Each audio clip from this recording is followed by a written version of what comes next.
आज केंद्राचा पण अर्थसंकल्प लवकरच ह्याच महिन्यामध्ये त्या ठिकाणी अर्थमंत्री केंद्रीय निर्मला सीतारामन मांडणार आहेत। तोही अर्थसंकल्प सगळ्या देशाचा तिकडे लक्ष आहे, चांगला अर्थसंकल्प येईल। मला पियुष गोयल साहेब इथे आहेत, मला पियुष गोयल साहेबांना विनंती करायची, काही करून त्या कांदा निर्यात बंदी काही करू नका। त्या कांद्याने अक्षरशः अनेकांना रडवलं। त्या कांद्यामुळे आपल्या नाशिक जिल्हा असेल, नगर जिल्हा असेल, पुणे जिल्हा असेल, माझा सोलापूर जिल्हा असेल, अनेक जिल्ह्यांमध्ये त्या एकंदरीत निर्यात बंदी केली, त्याच्यामुळे त्याचा परिणाम झाला आणि त्याची जबरदस्त किंमत ही त्या ठिकाणी मोजावी लागली।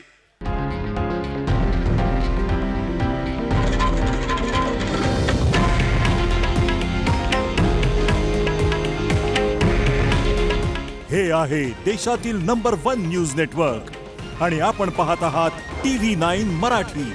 काळजी तुमची, हित महाराष्ट्राचं।